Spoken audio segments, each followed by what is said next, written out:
What's up, you guys? Lawn Care Juggernaut here. We are going to get to a work video here in a minute, but before I do, I wanted to say thank you guys, obviously, for the 1,000 subs. I've been saying that recently quite a bit, but you know, it is important to me. It's pretty cool to see how fast the channel's grown and all the feedback I've been getting. So I wanted to do another giveaway.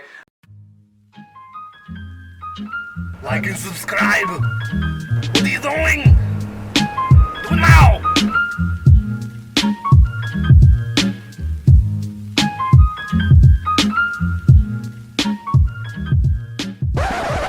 Just so you guys know, this giveaway is possible because of my father. I didn't go out and buy this. He actually works at Husqvarna, and you know, it's something that he won at an employee meeting. So, like I said, my mother and father, you can thank them for this one.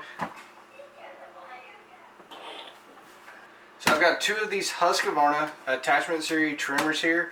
It is the model number 128LDX, if I'm reading that right. So yeah, you know, big thank you to my mother and father for allowing that to be possible. Pretty awesome of them to you know, want to give back. Now, I'm in no way, shape, or form sponsored by Husqvarna. This is a giveaway that was possible by my parents and my brother as well. You may have seen James in recent videos with the lawn channel. My brother had one and my father had one, and they both donated them to the channel to give back to you guys. Now, I will say that I used this same trimmer several years ago. About 2 years after I started my lawn business, my dad got a job at Husqvarna, and about that time I needed to do some trimming. Like, I was really stepping up my game and getting into bush trimming. So I needed a weed eater. He sent me one of these, and I went and got the Trimmer Plus attachments, which was very inexpensive. I was able to, you know, I spent $200 I think, or $180 or something like that. I was able to get the trimmers. One of them, it was the trimmers, an extension pole, and a pole saw. And the extension pole came with the pole saw, and the trimmers were articulating heads. Now, they weren't very heavy duty, and I could trim you know, bushes that weren't like super overgrown. If it was just polishing them up, they worked great. But they were homeowner model, the attachment series. But if you wanted to get those, you could get them very inexpensively, and then they actually fit in with the Husqvarnas. That's something that I did, and it worked great for my business, and it allowed me to break into that market. The Husqvarna Weed Eater, we are going to be giving one of these away at the 2,000 subscriber mark. And then I'm probably going to save the next one for this 5,000 subscriber mark, and somewhere in there I'm going to find some cool stuff. The other thing is, I would like to say right now, as the channel starts making money, something that I've already decided is that over the next couple of years I'd like to pump all that back into the channel. So what that would entail is new gear, so that I can continue to provide videos for you guys, because I'll be honest, I bought this camera and it's not meant for this stuff. It's not a GoPro or anything, and I have absolutely beat it up over the year. So I am surprised that it's still rolling. It takes AA batteries, and I've probably spent at least $100 to $200 in batteries. I know that sounds insane, but they're like 15 bucks a pack, and when I'm recording, you know, 3, 4, 5 hours at a time on some of these properties, I eat through these batteries quite a bit. So you know, that's stuff that we'll be purchasing, as well as I would like to do more giveaways, bigger giveaways. So in the future, you'll see me give away, I would like to be able to get up to the point where we're giving away backpack blowers or whatever.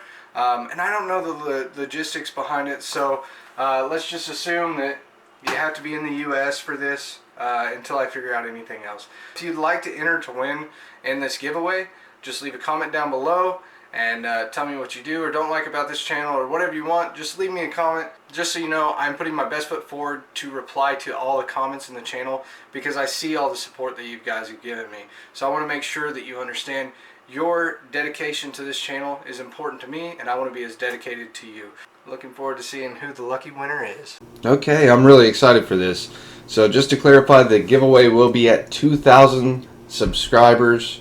So the 2,000 subscriber mark, I will be doing the drawing with a random pick generator from this video. So leave your comment in this video to enter, and you have to be in the US, just because I'm sure there's all sorts of federal laws. And yeah, so I hope you win it. let's get on to talking about what we're doing here in the video. I went ahead and I started in the backyard.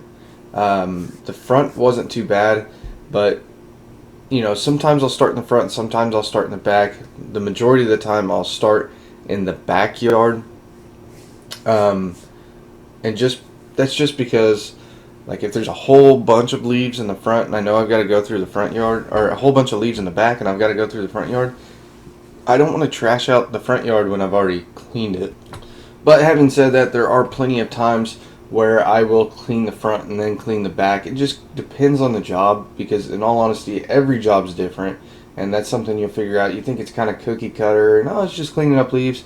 No, every job's different. And then sometimes when you come back to do the same property, it's different. It might be wet, or you might have wind.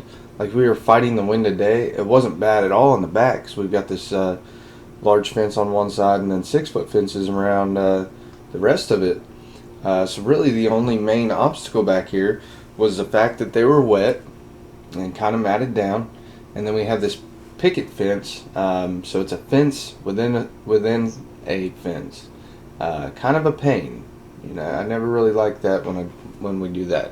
But luckily this one's not like a chain link inside of a chain link or something. Those are worse.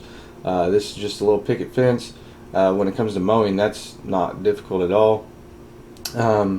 It would be better if it was wide open. I like wide open, but I can fit my 36 right in that, and we cut that area.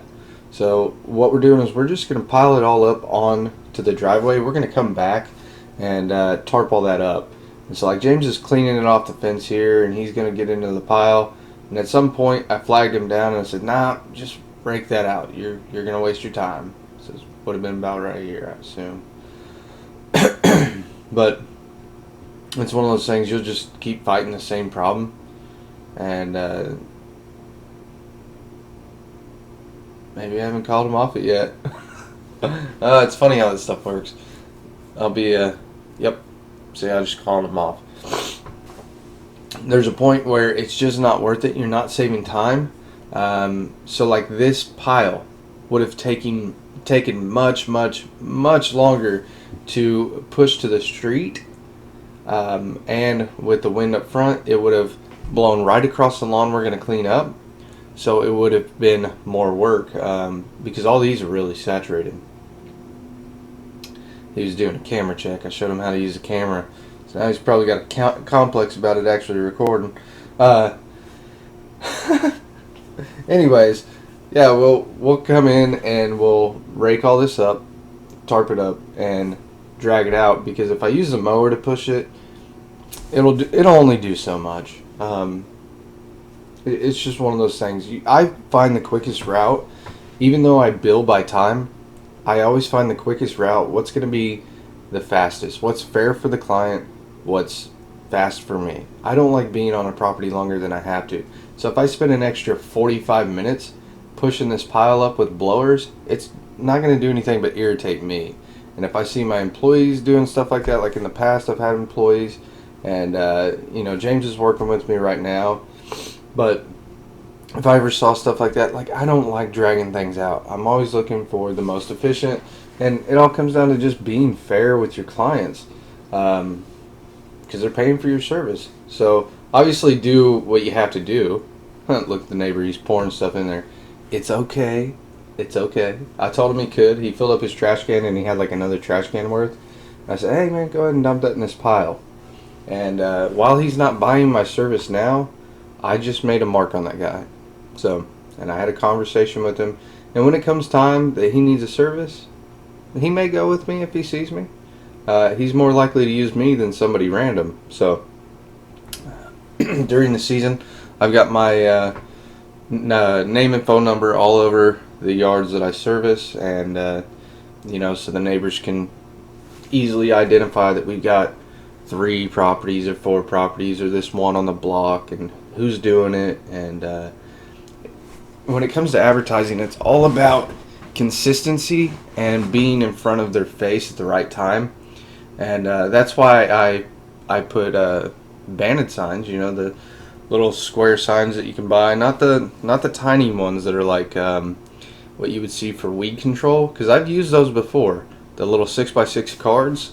I wasn't a fan of that. It didn't do me any good, and I've actually got like 500 of them in a box in my shed that I have absolutely no idea on how to use them. I thought about, well, I can hang them up on doors and stuff, but the reality of it is, it wouldn't do me any good. I would rather pay somebody to hand out a door hanger with more information on it than a little 6x6 card that has my logo and phone number on it. So, you know, to me, they're just a waste. It was a poor buying decision when it came to marketing. I am going to be making several marketing videos this winter, just talking about what I do, not what's the best, or, you know, I mean, there's a lot of really smart guys out there and a lot of experts, and you can really spend a lot of time thinking about what you're going to do on marketing, which is important to be diligent and know what you're doing. But having said that, you can also waste a lot of time and spend a lot of money that's not effective.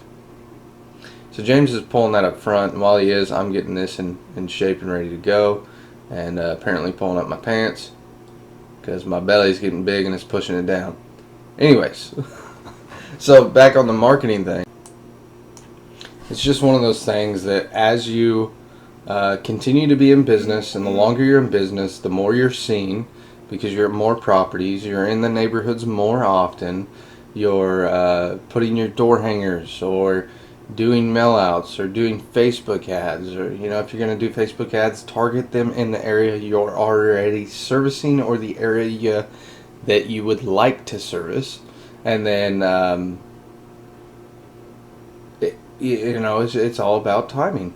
So you got to be consistent, hammer it out, and then it's not like, oh, there's a special magic day to market. You know, although nicer weather if you're going for mowing's better. Before the holidays is always great for leaf removal. But the honest answer is always market. You know, always put something out. Always be there. Always have your name and number out.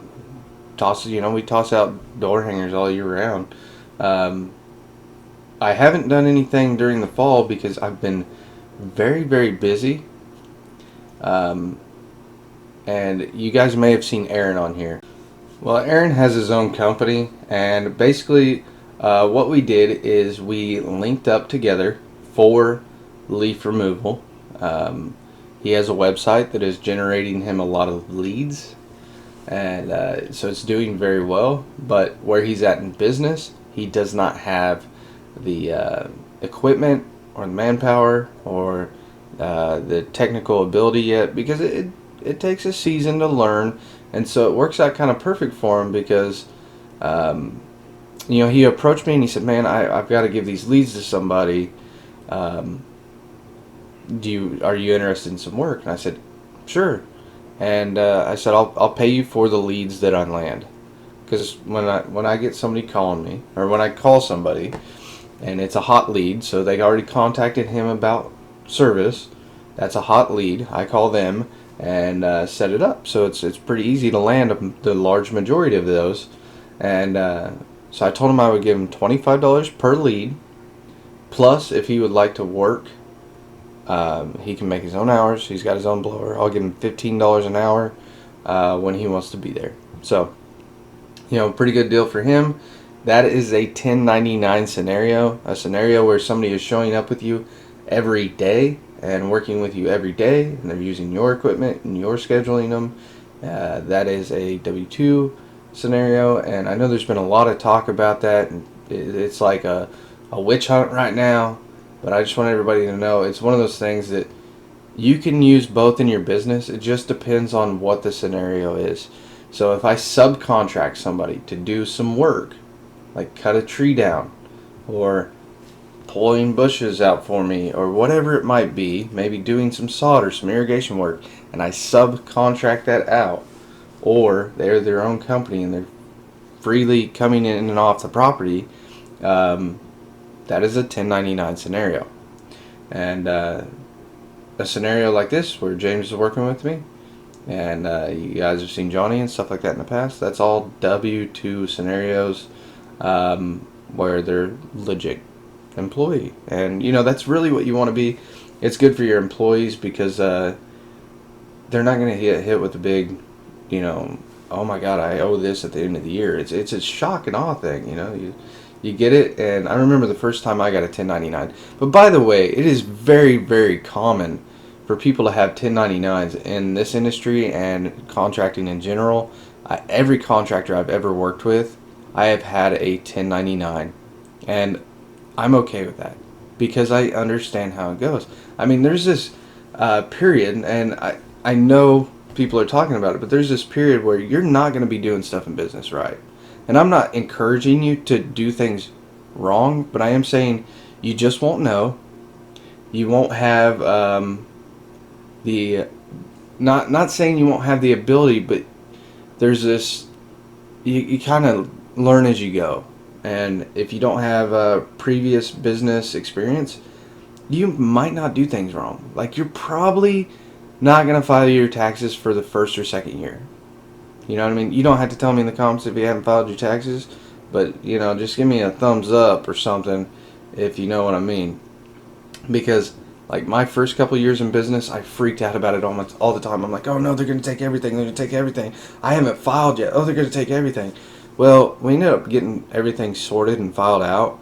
Getting everything sorted and then filed, and it really wasn't that big a deal. I mean, it just wasn't. It's just how it goes. And then come to find out, we're talking to the IRS and stuff while we're doing the whole process and talking to our CPA. It's incredibly common for somebody to fall behind when they're in a divorce, which I didn't get a divorce, but if they get a divorce, or if they do a move, we moved, or they start a business, or there's been some kind of drastic life change, people just normally fall behind for a year or so. And that is what it is. So understand that if you're in that spot, don't worry. Keep all of your receipts.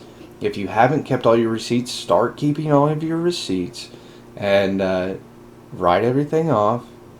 And it just is what it is. And if you're really concerned about that, well, you're going to be able to go to a bookkeeper, or you're going to be able to go to a CPA, and they're going to get everything straightened out. It's not the first time they've seen somebody that's been behind. So really try not to worry about it.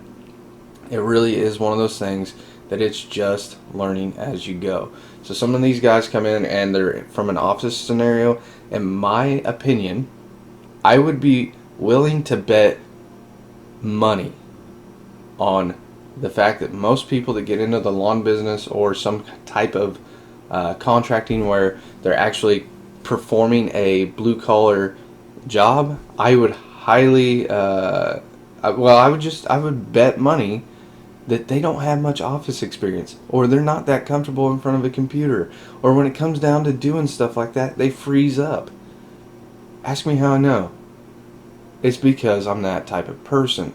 So I don't judge. I am getting better with the technical side. I'm getting better with being in the office, and it's just one of those things. I've had to evolve as a person and what I like to do.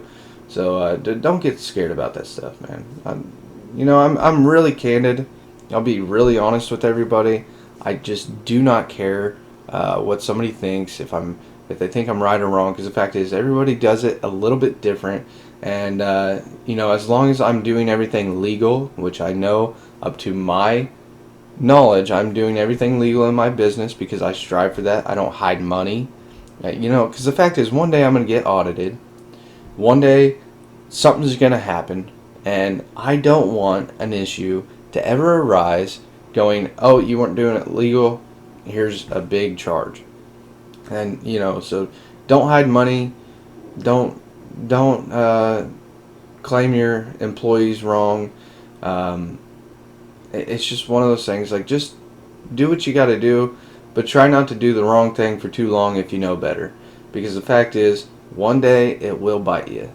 There's always a snake in the grass. There's always something that's gonna mess you up. I got way off subject and quit talking about what we were doing on the property.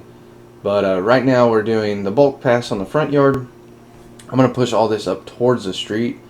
Not on the street, but towards the street. And then I'm going to push it to the truck. And then I'm going to do an additional polishing pass where I actually blow it to the street. And then James and I will blow it. So when you see that, don't freak out. He's blowing stuff to the street. I'm going to blow it onto the street, because it's easier to move on the street, and then we are going to push it all up to the vacuum. Or I think we had such a small pile at the end of it that we were able to just rake it up. So there's always going to be a little bit of debris too at the end of the property, or at the end of the cleanup, that you just can't clean up, like some dust and stuff like that. Put that back on the lawn. It is what it is. Try not to blow out the whole street. In this scenario, I did all 3 of these back to back. Well, I did. Sorry, I don't want to be wrong with you guys. I did the first cleanup one day, and then the last video that you saw where I was trimming the bushes, we did that cleanup, and then we did this one in the same day. So the 2 across the street from each other, we did the same day. The one from the other day with all the dog poop in the yard, whoo, that yard stunk, man. You get a big old German Shepherd, and you're bound to have a stinky scenario when it comes to cleanups. And that is what it is. I've had some nasty yards in the past. Like, there was this one that I had.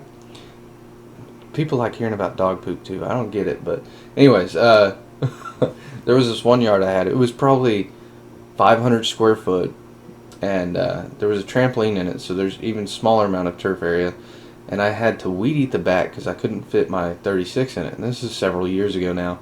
So I had to weed eat the back, but she had 2 big German Shepherds that she put out in the backyard. And it was so bad you couldn't like take a step without stepping in it, and you're just really hitting straggler pieces of grass. But I took the blower and I blew it all into this big pile. It was like 2 foot high and like 3 foot round of just dog poop. And she kind of got upset about that, and I was like, hey, that needs cleaned up before I come back. You know, because there's no way I can take care of your backyard with that stuff there. Ultimately, she cleaned it up. It was what, you know, it is what it is. But man, that was gross. And man, I guess I'm getting to that stage in my business where I don't like messing with that stuff. Yeah. Right now, he's doing the final polishing of this and getting the last little bit of leaves.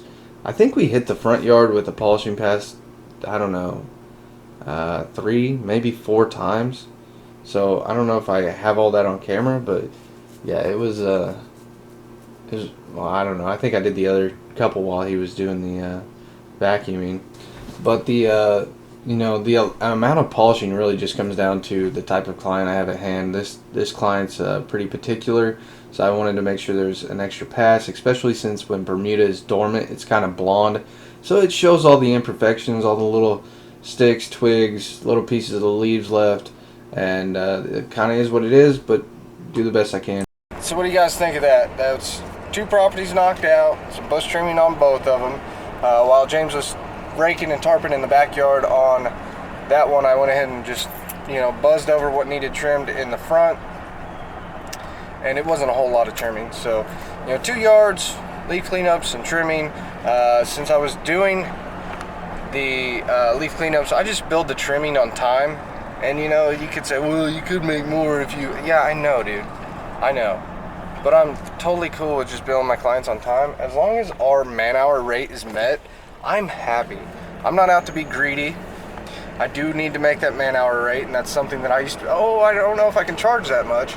But, you know, it's the same way with paying employees. And I think it's very important to pay people and pay them right and give them enough money that they have opportunity working with you.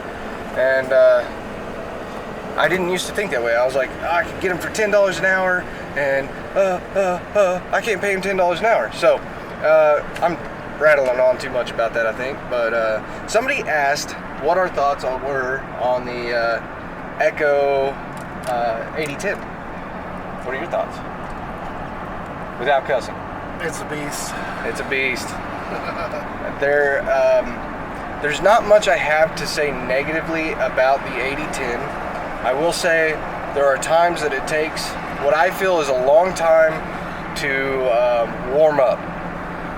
Now, having said that, I've had mine like 6 months, and I beat it up, okay? I have not done any maintenance, and I think I've tapped out the air filter like once since I've had it. And I mean, two-stroke, you really don't have to do any maintenance. Every now and then you have to replace the carburetor. Big deal. So, you know, in my opinion, where we stand in our business and what we think about the 8010, and I'll make a whole video on this so you can't miss it, and I'll go into detail about what's torn up on it and what I do like and what I absolutely don't like about it. Overall, I think it's a great unit, and it'll be the unit that I use in the future for our lawn business, through leaf season as well as mowing season, unless I start having more issues with it warming up during mowing season. And the reason being is I'm blowing off small residential properties, and when it comes down to that, it's speed. You want to be in and out, right? And so having said that, I don't want to wait for a piece of equipment to warm up. So my 770, you pull that string and it's going full force, ready to go. Now, when you put the 770 next to the 8010, what are your thoughts about the 770 next to the 8010?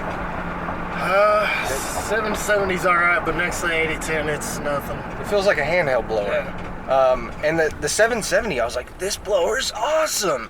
I had it for a long time and it was an awesome blower. But when you compare it to the 8010, it just doesn't have much power.